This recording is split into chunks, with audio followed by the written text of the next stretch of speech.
उधर रुक्मी ने शिशुपाल के यहाँ जाकर के निर्णय कर दिया कि हम तो अपनी बहन का विवाह चंदेरी चेदी, जिसे आज चंदेरी कहते हैं, चेदी नरेश दमघोष के पुत्र शिशुपाल से करेंगे। वो बारात लाने के लिए आमंत्रण दे दिया। लेकिन रुक्मिणी ने देवर्षि नारद से अपने पिता के भवन में श्री कृष्ण की कथा को सुना है। उस कथा के प्रभाव से श्री कृष्ण को पति माना है। तो आज भगवान श्री श्याम सुंदर को कन्या ने पत्र ब्राह्मण के द्वारा भेजा है। और जैसे ही पत्र आया महाराज, तो पत्र को लेकर के जो ब्राह्मण जब आया है तो श्री सुखदेव जी महाराज कहते हैं कि हे परीक्षित, भगवान श्री कृष्ण ने ब्राह्मण का आदर किया। वो आदर करके पूछा कि आपके आने का कारण। ब्राह्मण ने कहा कि ये महाराज भीष्मक की पुत्री रुक्मिणी का पत्र है जो मैं आपको लेकर के आया हूँ, इसे स्वीकार कीजिए। जैसे ही भगवान ने उस पत्र को देखा कि कन्या का पत्र, तो मंत्रियों से नहीं कहा कि पढ़ो, भगवान श्री स्वयं पढ़ने लगे। क्या लिखा है? लिखा है रुक्मिणी उवाच, रुक्मिणी कह रही है क्या? श्रुत्वा गुणान् सुंदर शृण्वतान्ते निर्विश्य कर्ण विवरैर्हरतो गतापम् रूपं दृशां दृशिमता मखिलार्थलाभं त्वय्याच्युता विशति चेत्रमपत्रपं मे। ये पत्र में लिखा है रुक्मिणी ने, श्रुत्वा गुणान भुवन सुंदर शृण्वतान्ते, हे भुवन सुंदर, तुम्हारे समान कोई दूसरा पूरे लोकों में कोई सुंदर नहीं है, इसलिए आप भुवन सुंदर हैं। मैंने आपको देखा नहीं है, देवर्षि नारद से आपकी गाथाओं को सुना है, और जब से सुना है तब से अपने आप को आपका कर दिया है। मैं आपकी हो चुकी हूँ। और मैंने ये सुना है कि आपसे कोई एक बार ये कह दे कि मैं तुम्हारा हो गया। मैं हूँ श्री भगवान का, ओ मेरे श्री भगवान, यह विचार करते चलो तजो ममता अभिमान। आसक्ति और अभिमान को त्याग के हृदय से कोई एक बार ये कह दे कि मैं तुम्हारा हूँ, तो परमात्मा उसे अपना लेते। इसलिए प्रभु सुनिए, क्या ये मत सोचना कि मैं चरित्र से पवित्र नहीं हूँ जो पत्र लिख के तुम्हें भेज रही हूँ, मेरी मजबूरी है। वैसे मैं हर प्रकार से आपकी समानता में हूँ। लिख रही हैं, खात्वा मुकुंदो महती कुलशील रूप विद्या पयो द्रविड़ धाम भीरात्मतुल्यं धीरा पतिं कुलवती नवृणीत कन्या काले नृसिंह नरलोक मनोभिराम। हे सर्वेश्वर, पवित्र कुल की और संस्कारवान कन्या जीवन में एक बार ही किसी पुरुष को पति के रूप में चयन करती है, और जिसको पति मान लेती है पूरा जीवन उसी के अर्पित कर देती है। और जो मन में किसी से प्रेम करके फिर विवाह करे वो तो क्या बेश्या कहलाती, चरित्रहीना कहलाती है। इसलिए प्रभु मैं तो सतीमती रुक्मिणी आपको ये कहती हूँ, कात्वा मुकुंद महती कुलशील रूप। मैं सत्य कहती हूँ कि मैं आपके मुकुंद महती कुलशील, मैं कुल में आप राजा राजकुमार हैं तो मैं राजकुमारी हूँ।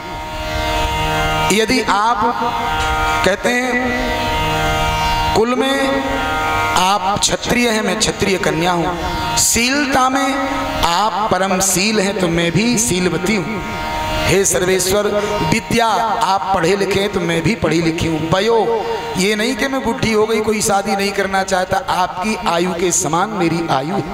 वयो द्रविड़, मैं आप राजा हैं इसलिए आपके धन से प्रेम करके आपको नहीं चाहती, तो मैं तो राजकुमारी हूँ, मेरे यहाँ भी धन की कमी नहीं, किसी न किसी राजकुमार से विवाह होगा। लेकिन प्रभु मैंने आपको पति माना हुआ है।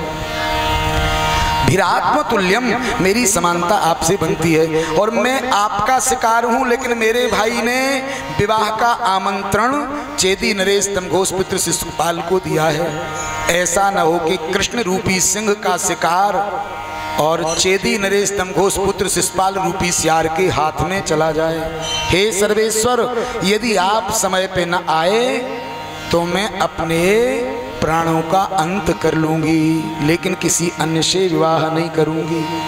तो भगवान सोए नहीं, पूरी रात्र जागे। ऐसा न हो कि मुझे विलंब हो जाए। तो निद्राम च न लभे निसी, रात्रि में भगवान ने नींद नहीं ली और ब्रह्म मुहूर्त में उठे। 9 बजे उठते थे जो, सुबह ब्रह्म मुहूर्त में उठे, पंडित जी को रथ में बिठाया, बिना सारथी के परमात्मा उसमें बिठा करके चले हैं। और जैसे ही महाराज लेकर के चले तो द्वारिका में पहुंच गए हैं। आज वही दिन है। अंतःपुर से कन्या का डोला देवी पूजन के लिए नगर के बाहर चला है। जरासंध शिशुपाल आदि को जब ये पता लगा कि कृष्ण भी द्वारिका से आ गया है तो उन्होंने वीरों की बागड़ कर दी अंतःपुर से मंदिर तक। और डोला कन्या का गया, देवी मंदिर में पहुंच करके देवी शीतला दुर्गा का पूजन किया। और पूजन करके जब रुक्मिणी परिक्रमा करने लगी बाहर मंदिर के निकल के, और उन्होंने अपनी अलकावली को कान के ऊपर चढ़ाया, तो जितने वीर वहां खड़े थे ये साक्षात लक्ष्मी हैं। इनको देखा और इन्होंने ऐसी रूप मोहिनी डाली कि सब के सब वीर इनको देखते ही रह गए। अरे ये तो सुंदरता की पराकाष्ठा है। कैसे सुंदर केस हैं, कैसी सुंदर नासिका है, कैसे सुंदर नेत्र हैं, कैसी सुंदर ग्रीवा है, कैसी सुंदर चाल है। ऐसे देख करके महाराज वीर भूल गए कि हमें काय को भेजा है। इतने में तो श्याम सुंदर आए, वीरों को मार्ग बनाया, अंदर प्रवेश करके हाथ पकड़ा।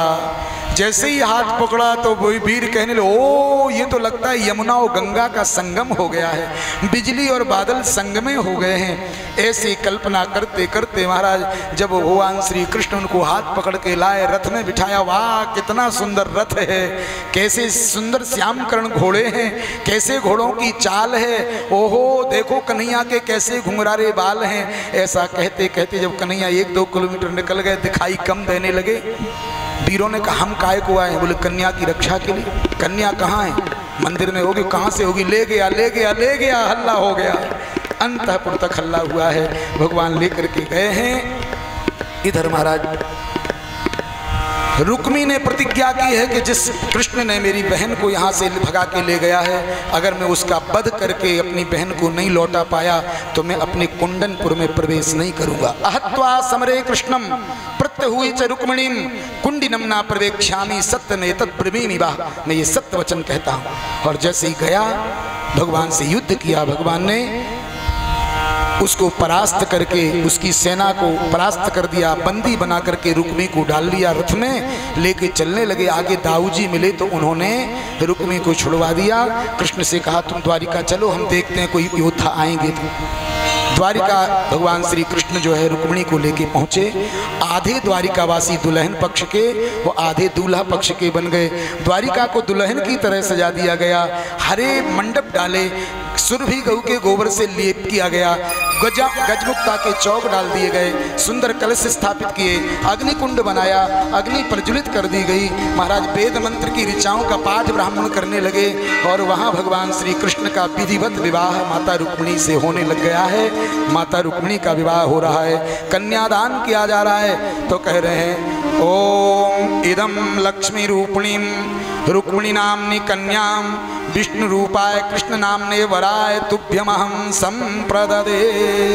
दान किया गया। गोपियां मंगल गीत गा रही हैं, देवियां मंगल गीत गाते हुए भगवान की शादी का उत्सव मना रही हैं। कैसे? लग दुल्हा सतु दिलदार सावरे, तेरा किसने किया श्रृंगार सावरे, तेरा किसने किया लगे दुल्हा सतु दिलदार सावरे, लगे दुल्हा सतु दिलदार सावरे, तेरा किसने किया श्रृंगार सावरे, तेरा किसने किया श्रृंगार सावरे।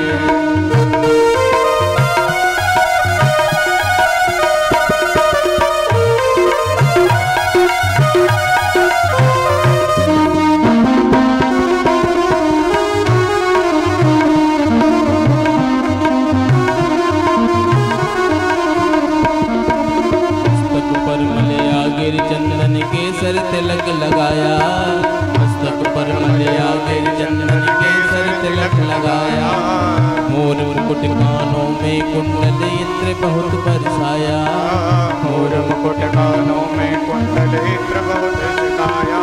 महकता रहे वो दरबार सावरे, महकता रहे वो दरबार सावरे। तेरा किसने किया श्रृंगार सावरे, तेरा किसने किया श्रृंगार सावरे।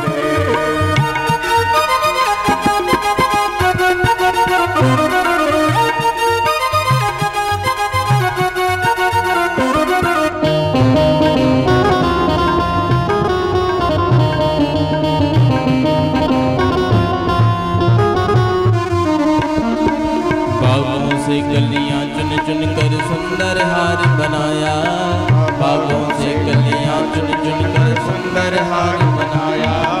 रहे सलामत हाथ सदा वो जिसने तुझे सजाया, रहे सलामत हाथ सदा वो जिसने तुझे सजाया। वो सजाता रहे वो हर बार सावरे, सजाता रहे वो हर बार सावरे।